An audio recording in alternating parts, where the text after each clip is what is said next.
everyone, and welcome to the Cervena Barva Press book launch for Lo Galluccio. And I'm very excited to have her here to share her new book with us. And it's Not for Amnesia. And this is it.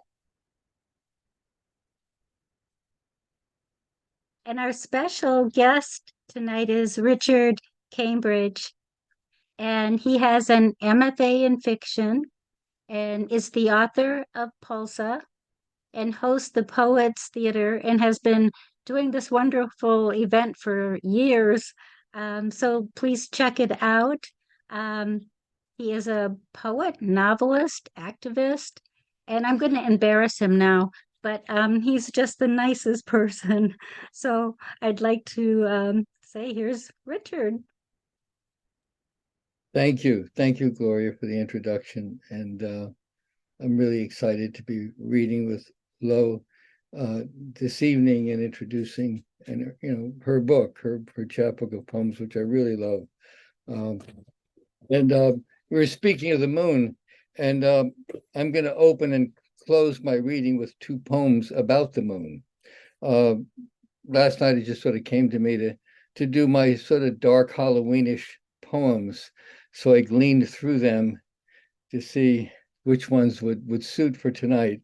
And so we're going to lead off with this one. It's called The Moon Gets Hungry.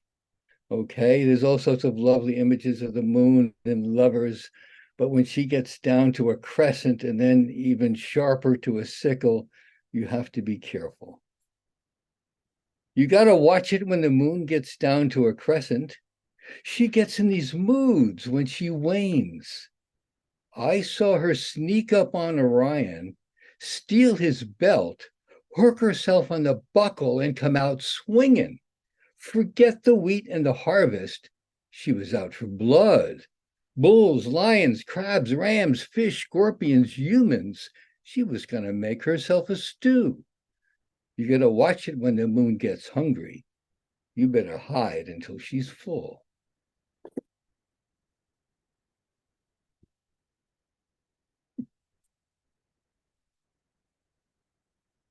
This one is sort of a dress-up poem, you could call it a costume poem.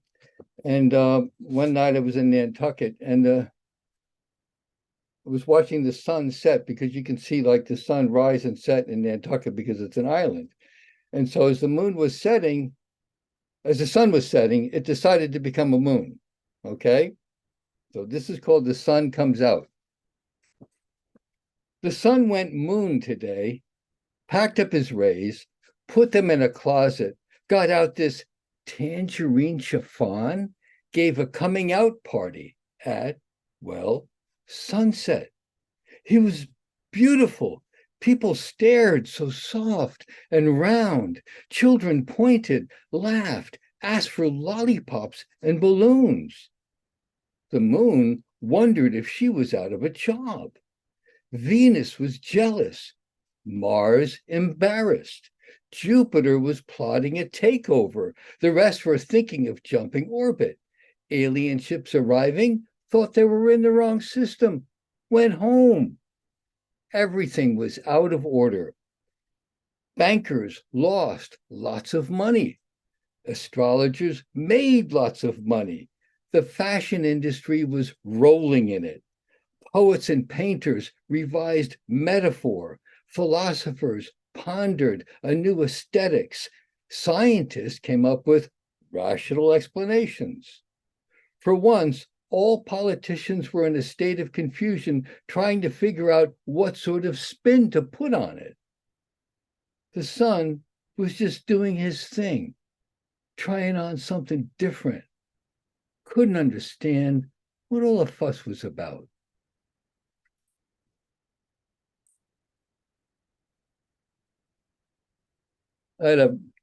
I knew just where to send that poem when I wrote it, and it was my fastest reply of an acceptance. Like literally, this is the days when you mailed with this little stamp and an envelope, and like 3 days later, I got an acceptance letter. I sent it to Bay Windows, and they loved it. So, um, this has a little Halloween in it, and It's about an experience I had just before I was born. Okay. It's called Baby Buddha Bouncing. Just before I was born, just before I forgot, the angel said, your parents are in need of corrections. Be as bad as you can. When you pop out, turn around, make an ugly face at your mother and scream. I did. She screamed, he's so ugly. Take him away. Give him a plastic cow with a rubber tit. I got so fat, I sucked so hard I couldn't crawl or walk. So I bounced. I was a baby Buddha bouncing. I broke my first year bouncing. It was 13 months before I walked. I was a June baby, moon child, cancer and spreading. They didn't know what to do. They locked me in a room. They set me in front of a TV set. My first teachers were puppets and clowns. I turned on. Every time I turned on, they were there. They taught me, God bless America in the morning. I sang, oh, say, can you see in the evening? I knew all the verses. I knew them by heart. That whore who stands on the waters, the one with the torch in her hand, she gave me a gold star. I kept on singing the truth through the night until the screen went white, until the snow came. I was so high, they didn't know what to do. I rocked their cradle. I wouldn't let up. I screamed out a warning, and they cut my tonsils out, put them in a paper cup, and shot me up with ice cream. They made me do vanilla cones. So I cradled a rock and made their windows scream. Gap-toothed smiles, pumpkin mouth screams. I didn't even wait for cabbage night, didn't even wait for Halloween. There was nothing they could do. I couldn't be stopped. So they sent me away to a special school. I made friends with the rabbit, the duck, and the mouse. They all wore gloves to cover the blood. Someone chopped off their little finger. The rabbit said, kill the turtle. It beat me in a race. The duck said, kill your father. He keeps shooting at me. The mouse said, kill your mother. She poisoned the cheese. The angel said, they were in need of corrections. I made life hell for them.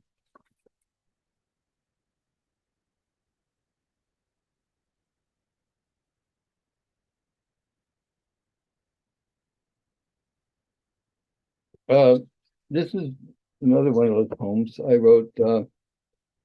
It came from, it was inspired by a conversation I had with the exterminator who comes to my building many years ago. We were just got talking, and he said he was terrified that when he died and got up to the pearly gates, he was going to be charged with genocide for killing all the mice.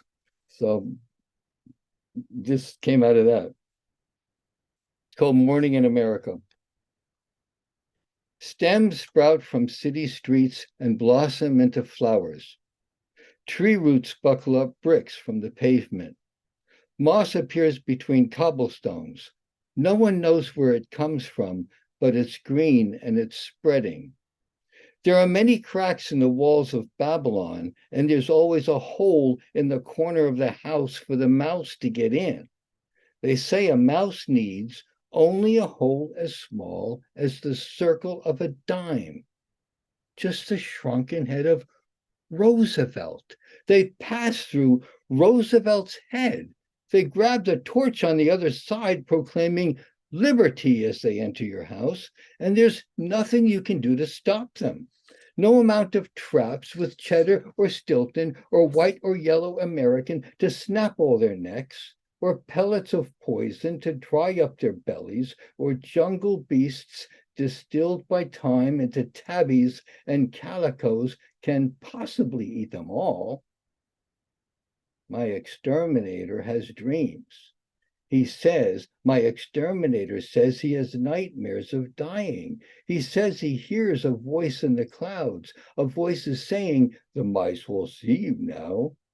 He says, St. Peter's a mouse with the head of Roosevelt, holding a scepter in his paw, proclaiming him dead. And he says he knows where he's going. Cockroaches. Cockroaches. There is simply no way to defend yourself against cockroaches. They're like the poor. They're always with you.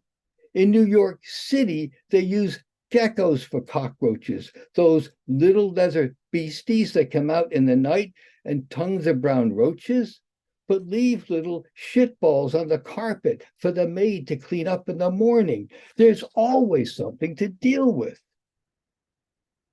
Christians. How are we going to deal with all of the Christians? There's this man, a Christian soldier, a captain of the Lord's army. He has shot his prayers sideways to the east. He has launched missiles from his tongue to the east. He claims full responsibility for the end of the Cold War and the fall of communism. He will teach them the ways of the Lord, how to traffic in souls, how to buy and sell in the marketplace. His lips drool commerce. He cannot wait to finger their land. He says they are riches for Christ. He'll spread the riches at his feet. He has dreams. This Christian man has visions. He has nightmares of dying. He says he sees Mao Zedong and Ho Chi Minh sitting at the right and left hand of God. He says he hears them saying, he hears them from the Red Book proclaiming, thou shalt not steal even a shoelace from the people. And he says he knows where he's going.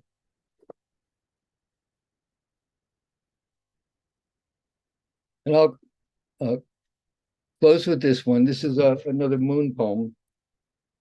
I am a June baby, so I just really connect with the moon. I have a series of poems called Lunations, and they've been published, a number of them, in the lunar calendar. And the first one I read was, and this one also is, it's called Almost Full. Oh, I want to show it to you. There it is. This is like the page in the calendar. As it, the gig is there. It's the artist who decide what gets published, not the poets. The poems get sent around to a roster of artists, and they can, if they connect with the poem, they do an illumination of it. If they don't, it doesn't get published. So this is one of them that did. And here's the moon gets hungry.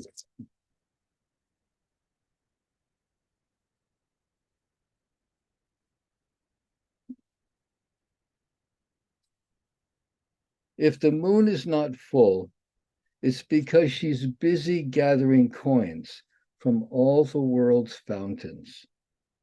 She wishes just once she could turn her dark cheek, strip you with a glance, blush you with shadow. Knowledge comes in phases, a trick of light. A stick not bent in the water is a wand in the making. Thank you very much. Thank you so much, Richard. That was wonderful. And Lo, she's the author of Hot Rain, Ibbotson, Sarasota 7, Chervena Barva, and Terrible Baubles, which was made into a CD with music. Her other CDs are Being Visited, Knitting Factory, Label, and Spell on You. She was Poet Populist of Cambridge from 2013 to 2015. Lo has been published in numerous literary journals. And I just want to say I'm so happy to publish this chapbook, Not for Amnesia. And I love what Richard Cambridge said in his blurb, and I'm going to read it, a part of it. 15 poems leap out and bite before you had a chance to taste them. This chapbook is definitely full of surprises, and I love Lo's use of language. And this type of work I can never get enough of. So I'm real excited to hear her tonight, and I give you Lo. Thank you so much, Glo. Great to have everyone here and to be among friends. And thank you so much, Richard, for that treat of lunacy and lunatic and lunar happenings. And it was just fantastic. I really, really loved what you read. So I'm going to read a few poems from the chapbook, which was incidentally written in 1989 in Brooklyn, that summer after a romantic breakup. I was working as a night high school teacher, and I'm really honored that Gloria published this humble collection of 15 poems from yesteryear. So the first one is called, and then I'm going to read some newer pieces. The first one I'll read is called Solitaire A. I wonder now at all my lost strength and the illusion of it, how I grew phony eyes of green and never paused to know it. I wonder with these skies so hot and gray and still, I wonder how I lost them for the beauty of one pill, for love and all its vastness, for love and all its pain. I wonder, will I love and couple with a man, a bird, a brain? Will I love again? And this one is about my ex, who had an aversion to insects. And I think this says something about our relationship. It's called On Bugs. The outpour of impressions, he can't stand that. A calliope of other people's words I blow shuts him like Venetian blinds in the sun. Snatches I repeat, a machine on record, then play. Too solid to absorb miscellany, he hates bugs, defying his shield of concentration, zeroing in to prick him. They don't rattle me. A jungle inside, I may switch into a snake, disdaining desserts, and swallow the rats whole.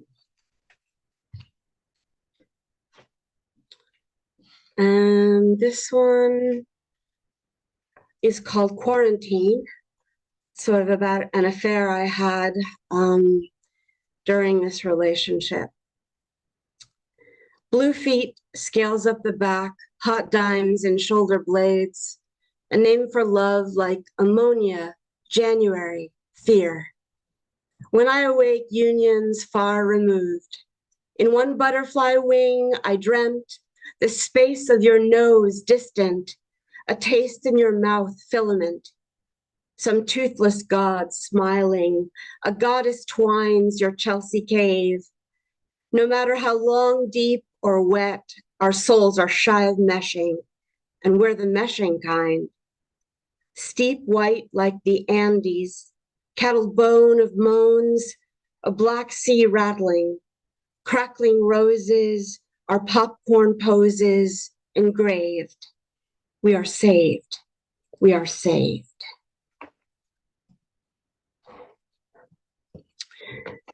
So one of the inspirations for this book was the poet Stevie Smith, who was given to me by a boyfriend in college, a collection, and she loves to rhyme, and she's very whimsical. Anyway, this is called Santa Fe.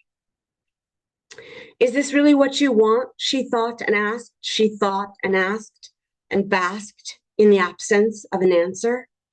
You're a drop, he said, like a drop in bed, like a drop in bed that soaks up the dread. You're a deep one, a deep one, a deep. When you smile, she winked. When you smile, she winked. You take me to Paris. You take me away to a place I could stay. Paris, a moment, a day. As my lover, he said, As my lover, he said, with his hands, with his pulse. As my lover, you'll find the salt and the pounce. I want them, she thought. I want them, she said. Do this, don't stop. Don't stop till our blood is bluer than anger, redder than the price of this fever is. Fever is.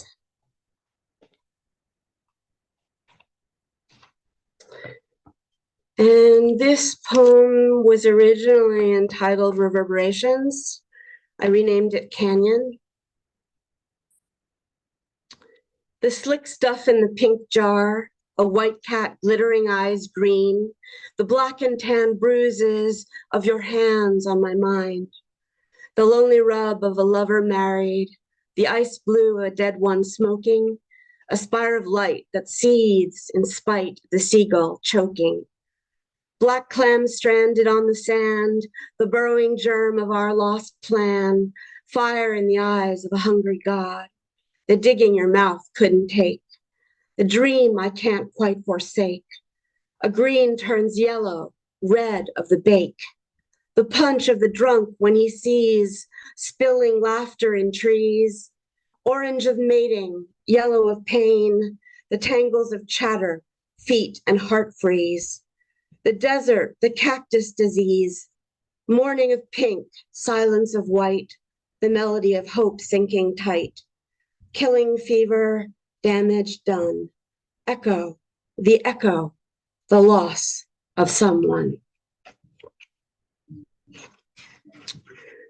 And let's see, I don't know how I'm doing on time. I'll read, I guess, let me just find.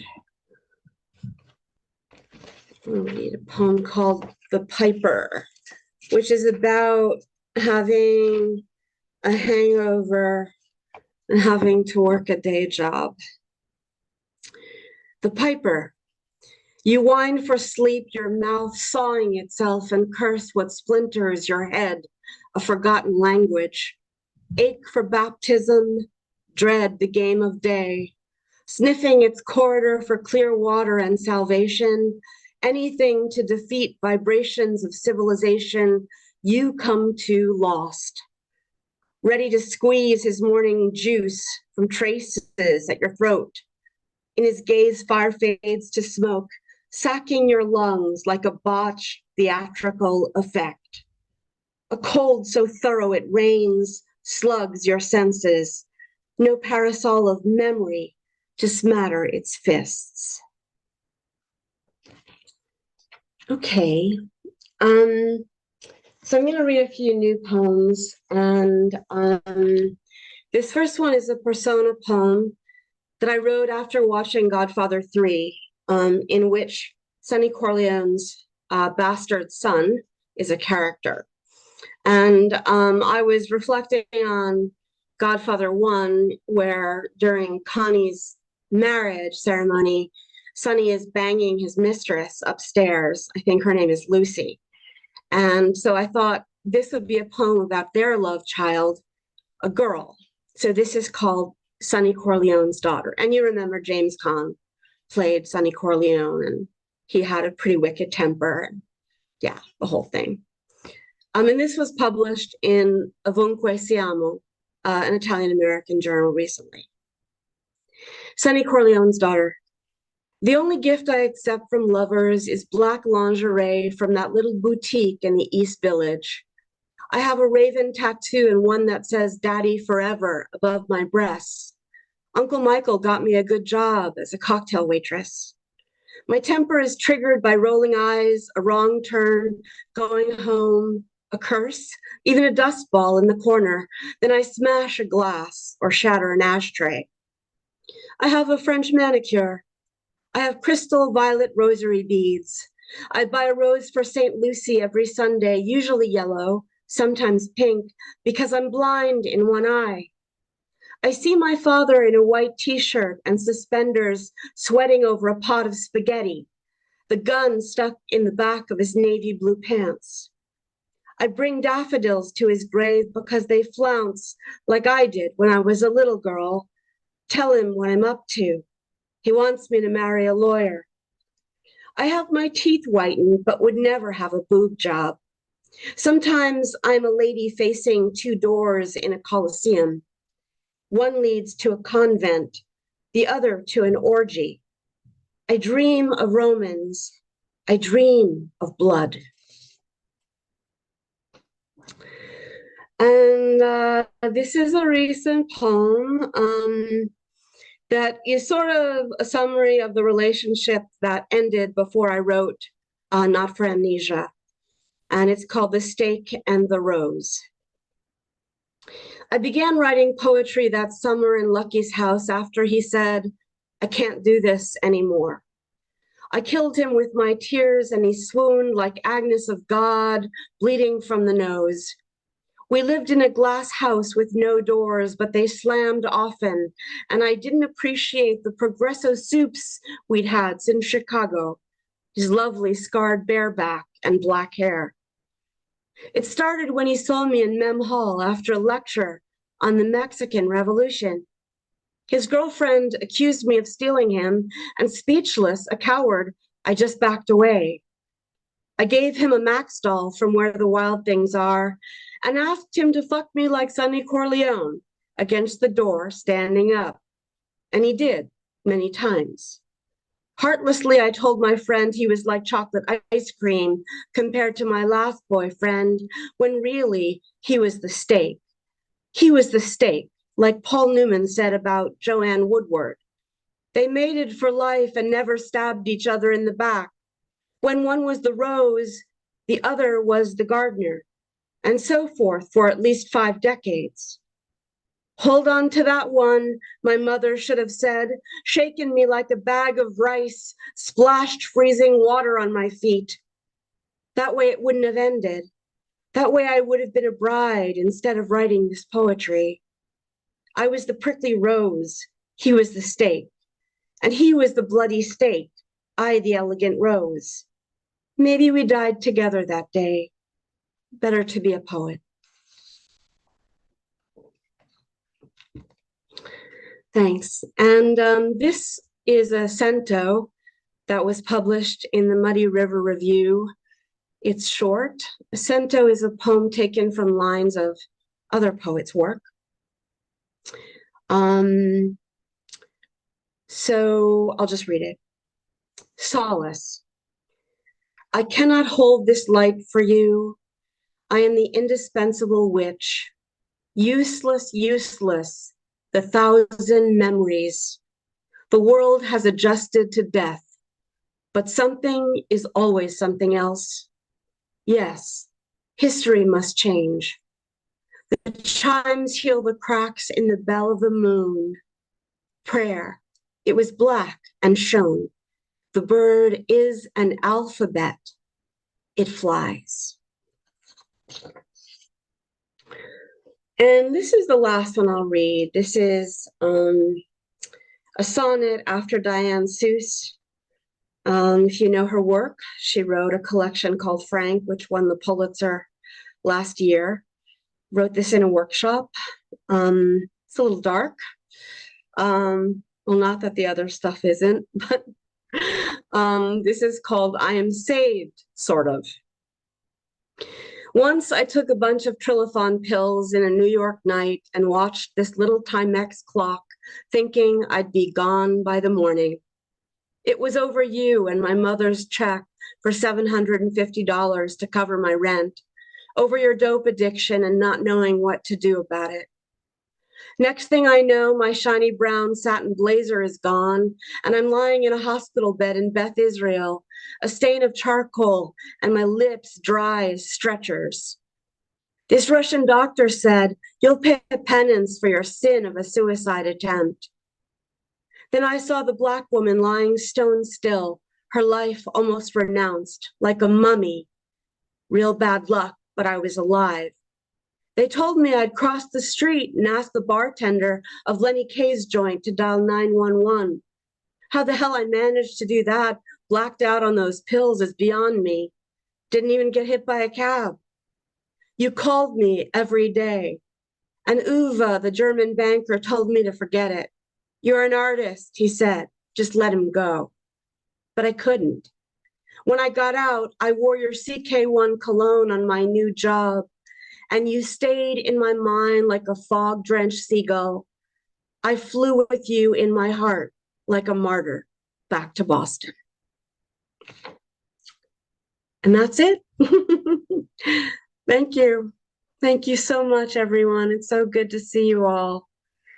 Everyone who came, I really appreciate it. Yeah, and Richard is fantastic. So Gloria, thank you for publishing this book and for hosting this launch. And the book's available through Gloria, through Trevena Barva Press, or you can just email me, PayPal me. It's $13 and I'll sign it for you and send it back.